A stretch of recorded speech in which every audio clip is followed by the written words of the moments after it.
വളരെ വളരെ എളുപ്പത്തിലുള്ളൊരു മുട്ട കൊണ്ടുള്ളൊരു സ്നാക്കാണ് ഞാൻ ഇന്ന് നിങ്ങൾക്ക് കാണിക്കാൻ പോകുന്നത്. ഇതിലും എളുപ്പത്തിലുള്ളൊരു സ്നാക്ക് വേറെ എനിക്ക് കിട്ടാനില്ല. അപ്പോൾ ഇതെങ്ങനെയാണ് ഉണ്ടാക്കുന്നത് നമുക്ക് നോക്കാം. 4 മുട്ട പുഴുങ്ങി വെച്ചിട്ടുണ്ട്. ഇനി 1/2 കപ്പ് മൈദപ്പൊടി, 1/4 കപ്പ് അരിപ്പൊടി, 1/4 ടീസ്പൂൺ മഞ്ഞൾ, 1 ടേബിൾ സ്പൂൺ മുളകിൻ്റെ പൊടി, പിന്നെ 1 പച്ചമുളക് വട്ടത്തിൽ ചെറുങ്ങനെ മുറിച്ചിടുന്നുണ്ട്, പിന്നെ 1 ടേബിൾ സ്പൂൺ കറിവേപ്പില, കുറച്ച് വെള്ളം, ഉപ്പ് ഇട്ട് നന്നായിട്ട് മിക്സ് ചെയ്ത് യോജിപ്പിക്കണം.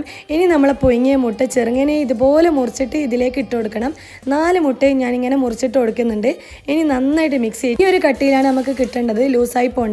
ഇനി ചെറിയൊരു സ്പൂൺ എടുത്തിട്ട് കുറച്ചായിട്ട് നെയ്യിലിട്ട് കൊടുക്കുക. നമ്മളിതിന് നുള്ളിയിട്ടെന്നാ പറയാം, മുട്ട നുള്ളിയിട്ടത്. മുട്ടയായതുകൊണ്ട് പൊട്ടിത്തെറിക്കാനുള്ള സാധ്യത ഉള്ളതുകൊണ്ട് നമ്മൾ മൂടി വെക്കണം. തീ കൂടി പോണ്ട, തീ കുറച്ച് വെച്ചാൽ മതി. എന്നിട്ട് നമ്മൾ അപ്പുറവും മറിച്ചിട്ട് കൊടുത്തിട്ട് ഇതുപോലെ ആയിട്ട് കിട്ടും. ഒരു അടിപൊളി ഒരു ക്രിസ്പി ആയിട്ടുള്ളൊരു സ്നാക്കാണ്. വേഗം ഉണ്ടാക്കാൻ പറ്റും. നമ്മൾ റംദാനിലെല്ലാം പെട്ടെന്ന് നമുക്ക് ഉണ്ടാക്കാം. നിങ്ങൾ എന്തായാലും ഒന്ന് ട്രൈ ചെയ്ത് നോക്ക്.